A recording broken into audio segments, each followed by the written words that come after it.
In this video, we will cover creating two DTG or direct-to-garment price lists. To begin, let's head to the main menu, click on Settings, and then Price Lists. Now these are all the price lists I have, so I want to filter just by DTG. So click on the filter option, click on the drop-down, we'll click on DTG, and then hit Apply. So these are the two existing price lists that I have. And as you can see, one is for a small price list, which includes for the left chest or right chest area. And then I have a large area. I want to now create a medium and an extra large price list. But let's jump into the small DTG price list. And let's go ahead and click on the action button, click on edit, just to see how this was set up. So the first line is the sales category. And if I click the drop down, you can see all the various sales categories here in the drop down. The second line is the service type. And notice that's locked in. I can't change it now. And then this was the quick code that is going to appear on the order screen. And then this is the description that will be populated once I add the code there. If I want, for some reason, to put the price list on hold, I will just simply put a checkbox in here, and then it will no longer appear on the order screen. The General tab is if I'm going to be outsourcing the direct-to-garment printing. Go ahead and click on either Save or Cancel. Let's quickly go in and view the cost for the small area. Now notice I only have one price break, and that's because my cost is never going to change. No matter how many pieces the customer buys, my cost is always going to be $1.50 for a small imprint area.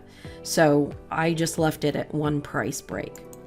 However, when I go to the action button and clicked on retail, I do want to give the customer a price break if they purchase different quantities. So as you can see, if they purchase less than 12 pieces, it's going to come up as $5 per shirt. If they purchase 12 to 23, it'll go down to $4.75, and so on. So I'm going to create my medium price list very similar to how I created the small price list. We'll go ahead and click on the new option here. We're going to set this sales category to DTG. We're going to click on the drop down for the service type and put it on direct to print garment printing. I'm going to go ahead and type in the code very similar to what I did for the small.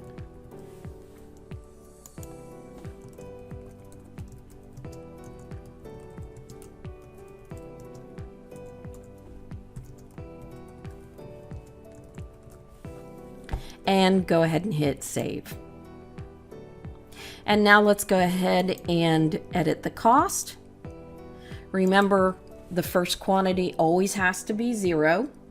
And on this one, my cost is going to be $2. And I'll just simply hit add row, and then I'll go ahead and hit save. Let's go into the action button, and let's go ahead and click on edit retail. Remember, the first row has to always be 0. And in this case, my retail price on the medium price list is going to be $6. So we'll go ahead and add that. And then we're going to add a 12-piece quantity break, and that will go down to $5.75. We'll add a 24-piece, that'll go down to $5.50. And then a 48-piece, that'll go down to $5.25. And then finally a 100 quantity break, and that'll put it at $5. And go ahead and click add row, and this time go ahead and hit save. So now we have a new price list. We have the cost already in, we have the retail in. Now we want to add the additional charges, just like we have on the other price lists. So the additional charges already exist. So all we need to do is go to the action drop down, click on link existing additional charge, and then just find the additional charges that we want to add. We want to add the artwork, the double pass, and the stock design. So let's start with the artwork here. Do we want it to add by default? Yeah, we want to add that one by default. And then we're going to put a cost of $25 in here, a retail of $50, and we don't want it to sync with anything. And then our double pass, we're going to put a cost of $1.50 here. We'll put a retail price of $3. And this one, we do want to link it to the imprint count. The reason I don't want to do the product count is I may have 50 shirts, but 48 of them are getting an imprint. So I want to link it to the imprint count. And then the last one is the stock design. I don't want to add it by default, and I'll give that just a cost of $5 and a retail of $10. And again, I don't want to link it to anything. And we'll go ahead and hit save. So as you can see, anything in green will get automatically added by default when you use that price list. Anything that's gray will be added manually. So you'll have to manually go in and say you want to add that charge. Okay, let's do a quick new price list for the extra large, and we'll kind of speed this up so that you can see it happen very quickly.